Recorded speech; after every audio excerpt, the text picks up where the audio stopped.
થોડા દિવસ અગાઉ આમ આદમી પાર્ટીના સંયોજક અરવિંદ કેજરીવાલ ગુજરાત પ્રવાસે હતા અને આ દરમિયાન જિગીશા પટેલ આમ આદમી પાર્ટીમાં જોડાયા અને તેમના પાર્ટીમાં જોડાતાની સાથે જ તેમણે એવી પણ વાત કરી કે જો પાર્ટી કહેશે તો આગામી 2027ની વિધાનસભાની ચૂંટણી હું લડીશ અને તેના બાદ હવે 2017 અને 2022માં જે વિધાનસભાની ચૂંટણીમાં ગોંડલથી આમ આદમી પાર્ટી તરફથી જે નિમિષા ખૂંટ છે તે આમ આદમી પાર્ટી તરફથી લડ્યા હતા અને હવે તેમના દ્વારા એક નિવેદન આવ્યું છે. સૌથી આગળ વાત કરીશું પરંતુ તે પહેલા આ નિવેદનને સાંભળો. જિગીશાબેન આ પ્રોગ્રામના આગલે દિવસે રાત્રે પાર્ટીમાં જોડાણા આમ આદમી પાર્ટીમાં, બરાબર. બીજે દિવસે સવારે જે પ્રોગ્રામ હતો એમાં એ લોકો આમ આદમી પાર્ટીનો ખેસ નહોતો પહેરેલો કે ટોપી નહોતું પહેરેલું અથવા તો આમ આદમી પાર્ટીનું કોઈ ચિહ્ન સાથે નહોતું, બરાબર. અને ત્રીજી વસ્તુ કે ઈ રેલી જે હતી ઈ સરદાર પટેલ જયંતિના દિવસે આપણે જે સરદાર પટેલનું 3 ખૂણી આપણું સ્ટેચ્યુ છે, બરાબર, ત્યાં હાર ચોડા કરવાનો એક પ્રોગ્રામ હતો અને ઈ પ્રોગ્રામની સાચા દિલથી કહું મને કોઈ જાણકારી નહોતી કેમ કે ઈ પ્રોગ્રામ આમ આદમી પાર્ટીનો હતો જ નહીં. ઈ વ્યક્તિગત રીતે સામાજિક આગેવાનોએ ગોઠવેલો એક પ્રોગ્રામ હતો. પણ જો એને તમે આમ આદમી પાર્ટી સાથે જોડી દો, શું કામ કે જિગીશાબેન આગલે દિવસે આમ આદમી પાર્ટીમાં જોડાણા એટલે આમ આદમી પાર્ટીની મહારેલીનો ફિયાસ્કો એ સાવ તદ્દન ખોટી વાત છે. હું તમને મારી વાત કરું તો હું આમ આદમી પાર્ટીમાં 2013માં જોડાણી ને એ પહેલા હું જુનિયર ચેમ્બર ઇન્ટરનેશનલ કરીને એક જેસીઆઈ ક્લબની હું ઝોન લેવલે ગુજરાત લેવલે સ્ટેટ પ્રેસિડેન્ટ રહી ચૂકેલી છું અને હું આખા ઇન્ડિયા લેવલે પણ એક નેશનલ ડાયરેક્ટર રહી ચૂકેલી છું. હવે કાલે સવારે અમારા જેસીસના લોકો નક્કી કરે કે આપણે સરદાર પટેલ જયંતિ છે, નાનો એવો પ્રોગ્રામ કરવો છે, તો એ પ્રોગ્રામના જેસીસના 5 લોકો ભેગા થઈને કરે તો એનો મતલબ એવો નથી કે આમ આદમી પાર્ટીની મેં રેલી કરી હતી ફિયાસ્કો થયો. બીજું, હું અત્યાર સુધી દાંડિયા ટ્યુટર હતી તો હું દાંડિયાના થોડાક મારા વિદ્યાર્થીઓને લઈ અને પ્રોગ્રામ કરી શકું. પછી અરવિંદ કેજરીવાલજીનો જ્યારે પણ જન્મદિવસ હોય છે ત્યારે બ્લડ ડોનેશન કેમ્પનું આયોજન થાય છે તો માની લો 5-7 લોકો તૈયાર થાય બ્લડ ડોનેટ કરવા. તો એનો મતલબ એવો નથી કે કોઈ ફેસને લઈને તમે પાર્ટી ઉપર ચીપકાડી દો અને જે પણ પ્રોગ્રામ કરે પછી ઓછા લોકોનો કરે કે ઝાઝા લોકોનો કરે તમે પાર્ટીને બદનામ કરવાની કોશિશ કરો. એટલે હું લોકોને તમારા માધ્યમથી કહેવા માંગુ છું કે ગઈકાલે જિગીશાબેન પટેલનો જે કાંઈ પ્રોગ્રામ સરદાર પટેલ જયંતિના નિમિત્તે હતો એનો વ્યક્તિગત એના ગ્રુપમાં સામાજિક પ્રોગ્રામ ગોઠવેલો હતો, એ કોઈ પાર્ટીના હેઠળમાં નહોતો.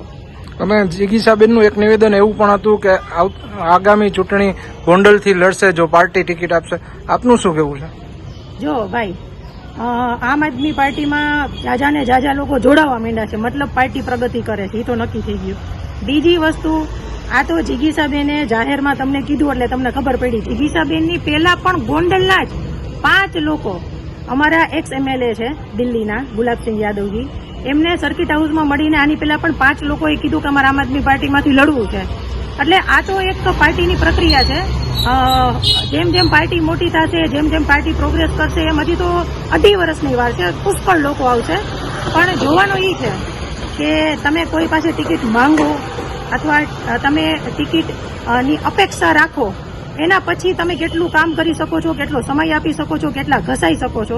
કેમ કે આજે નિમિષા 2022માં ચૂંટણી જો લડી હોય ને તો નિમિષાએ એ ટિકિટ કમાણી છે પાર્ટી પાસેથી. શું કામે નિમિષા 2013થી લઈ અને 2022 સુધી સંગઠન મંત્રીના પદ ઉપર અલગ અલગ જિલ્લાઓમાં દિવસ રાત પોતાના ખર્ચે કામ કરેલું છે.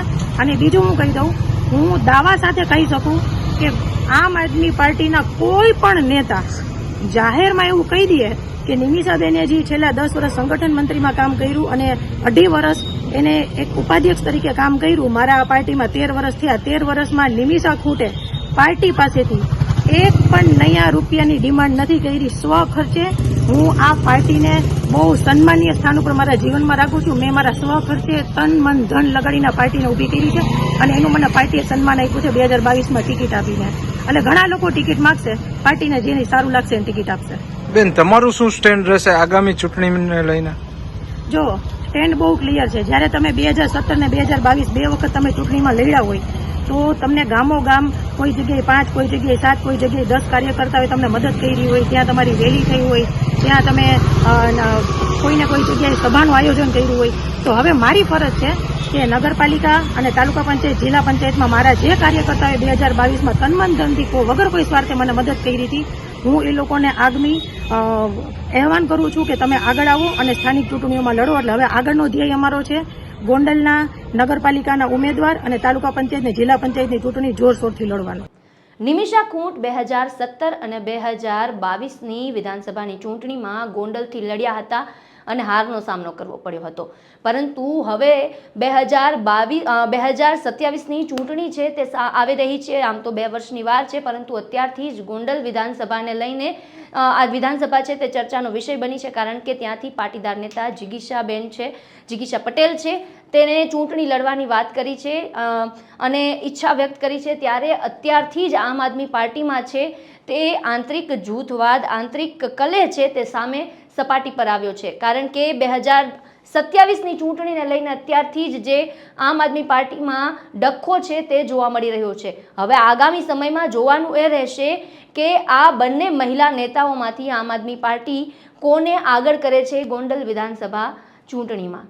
આપનું શું માનવું છે આ સમગ્ર મુદ્દાને લઈને અમને કોમેન્ટ બોક્સમાં જણાવો અને અમારી ચેનલને સબસ્ક્રાઇબ ન કરી હોય તો સબસ્ક્રાઇબ કરવાનું ભૂલશો નહીં.